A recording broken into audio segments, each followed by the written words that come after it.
Zaman sekarang ni, nak cakap buruk pasal FAM pun bahaya tau. Sebab apa? Baru-baru ini, jurnalis Malaysia Haris Diol telah pun diserang.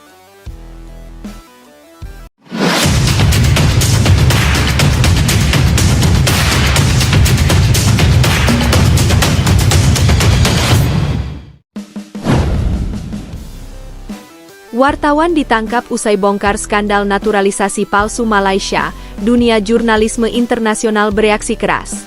Gelombang besar kembali mengguncang dunia sepak bola Asia. Setelah skandal naturalisasi yang menyeret Federasi Sepak Bola Malaysia (FAM) memasuki titik paling memalukan sepanjang sejarah, kini situasinya semakin meledak. Seorang wartawan investigasi yang selama beberapa bulan terakhir mengungkap berbagai kejanggalan dalam proses naturalisasi pemain Malaysia dilaporkan resmi ditangkap pihak berwenang. Penangkapan ini sontak memicu amarah publik, kecaman internasional, dan sorotan tajam dari organisasi jurnalisme dunia. Nama wartawan itu mulai dikenal luas setelah melaporkan secara detail bahwa sejumlah pemain yang dinaturalisasi Malaysia diduga menggunakan data yang direkayasa, mulai dari umur, riwayat klub, hingga dokumen kelahiran yang tidak sesuai. Laporannya mengungkap bahwa beberapa pemain bahkan tidak memenuhi syarat residensi yang ditetapkan FIFA, sementara ada pula yang disebut tidak pernah memiliki hubungan genealogis dengan Malaysia. Berita besar itu mengguncang ASEAN, tetapi perkembangan yang jauh lebih mengejutkan terjadi ketika wartawan tersebut dikabarkan hilang kontak selama 2 hari, sebelum akhirnya muncul laporan resmi bahwa dirinya telah ditangkap. Otoritas setempat menyebut penangkapan itu dilakukan atas tuduhan menyebarkan informasi tidak benar dan mengganggu stabilitas institusi olahraga nasional. Namun kenyataan di lapangan berbicara lain. Rekan-rekan sesama jurnalis menyebut bahwa wartawan itu ditangkap setelah menolak mencabut laporannya. Ia sempat menerima tekanan agar menarik berita tersebut dan meminta maaf kepada FAM, tetapi ia memilih tetap mempertahankan integritasnya sebagai jurnalis investigasi. Reaksi pun langsung membuncah ke seluruh penjuru dunia. Komite Perlindungan Jurnalis Internasional (CPJ) menyebut penangkapan ini sebagai serangan barbar terhadap kebebasan pers. Reporters Without Borders (RSF) bahkan langsung mengeluarkan pernyataan resmi yang menyebut Malaysia kini berada dalam zona merah terkait tekanan terhadap media setelah insiden ini terjadi. Di media internasional, pemberitaan soal penangkapan ini menjadi sorotan utama.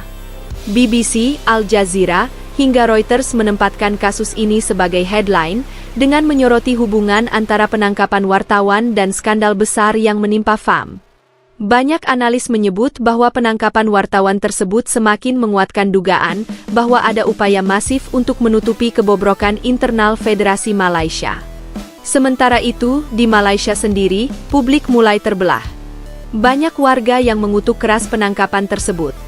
Tagar bebaskan wartawan menjadi trending di berbagai media sosial. Para penggemar sepak bola Malaysia pun mulai mempertanyakan kredibilitas FAM yang kini dianggap berada di titik paling bermasalah dalam sejarah.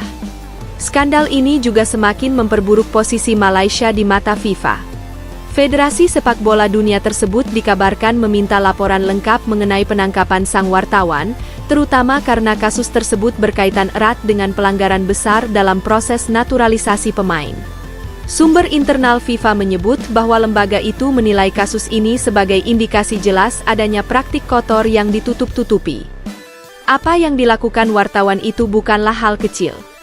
Ia berhasil menemukan bukti dokumen perjalanan pemain asing yang masuk ke Malaysia hanya beberapa minggu sebelum pengajuan naturalisasi dilakukan, bertentangan dengan klaim FAM yang mengatakan pemain tersebut telah tinggal bertahun-tahun. Ia juga mengungkap adanya dugaan pemalsuan identitas yang memungkinkan beberapa pemain mengikuti kompetisi resmi tanpa pemeriksaan yang semestinya. Kini, setelah penangkapan tersebut, publik bertanya-tanya, apa yang sebenarnya disembunyikan? Apakah skandal ini hanya puncak gunung es? Sementara itu, tekanan dari dunia internasional terus meningkat. Organisasi HAM Global meminta Malaysia segera membebaskan sang wartawan tanpa syarat. Beberapa negara ASEAN bahkan mulai bersuara, menyebut bahwa penegakan hukum tidak boleh menjadi alat untuk membungkam kebenaran. Di Indonesia, cerita ini langsung viral. Netizen Indonesia menyatakan simpati dan memberikan dukungan moral kepada wartawan tersebut. Banyak yang menilai bahwa keberaniannya telah membuka kebusukan yang selama ini ditutup-tutupi oleh FAM, terutama karena skandal naturalisasi ini juga pernah digunakan untuk menyerang proses naturalisasi yang dilakukan PSSI. Sejumlah analis politik dan olahraga menyebut bahwa kasus ini bisa menjadi titik balik bagi sepak bola Malaysia.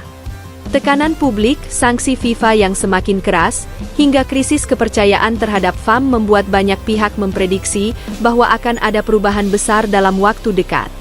Namun, mereka juga mengingatkan bahwa selama ada upaya untuk membungkam jurnalis, kebenaran justru makin kuat tersorot. Seorang mantan pejabat AFC bahkan menyebut penangkapan ini sebagai kesalahan terbesar dalam upaya menutupi skandal. Menurutnya, tindakan ini justru mengundang perhatian internasional lebih besar. Kini mata dunia tertuju ke Malaysia. Kasus wartawan yang ditangkap setelah membongkar skandal naturalisasi palsu telah menjadi simbol dari pertarungan antara kebenaran dan penyalahgunaan kekuasaan. Dan di tengah semua kekacauan ini, hanya satu hal yang pasti. Kebenaran yang berusaha ditutup justru semakin bersinar. Wartawan ditangkap usai bongkar skandal naturalisasi palsu Malaysia, dunia jurnalisme internasional bereaksi keras. Gelombang besar kembali mengguncang dunia sepak bola Asia. Setelah skandal naturalisasi yang menyeret Federasi Sepak Bola Malaysia, FAM, memasuki titik paling memalukan sepanjang sejarah, kini situasinya semakin meledak. Seorang wartawan investigasi yang selama beberapa bulan terakhir mengungkap berbagai kejanggalan dalam proses naturalisasi pemain Malaysia dilaporkan resmi ditangkap pihak berwenang. Penangkapan ini sontak memicu amarah publik, kecaman internasional, dan sorotan tajam dari organisasi jurnalisme dunia. Nama wartawan itu mulai dikenal luas setelah melaporkan secara detail bahwa sejumlah pemain yang dinaturalisasi Malaysia diduga menggunakan data yang direkayasa, mulai dari umur, riwayat klub, hingga dokumen kelahiran yang tidak sesuai. Laporannya mengungkap bahwa beberapa pemain bahkan tidak memenuhi syarat residensi yang ditetapkan FIFA, sementara ada pula yang disebut tidak pernah memiliki hubungan genealogis dengan Malaysia. Berita besar itu mengguncang ASEAN, tetapi perkembangan yang jauh lebih mengejutkan terjadi ketika wartawan tersebut dikabarkan hilang kontak selama 2 hari, sebelum akhirnya muncul laporan resmi bahwa dirinya telah ditangkap. Otoritas setempat menyebut penangkapan itu dilakukan atas tuduhan menyebarkan informasi tidak benar dan mengganggu stabilitas institusi olahraga nasional. Namun kenyataan di lapangan berbicara lain. Rekan-rekan sesama jurnalis menyebut bahwa wartawan itu ditangkap setelah menolak mencabut laporannya. Ia sempat menerima tekanan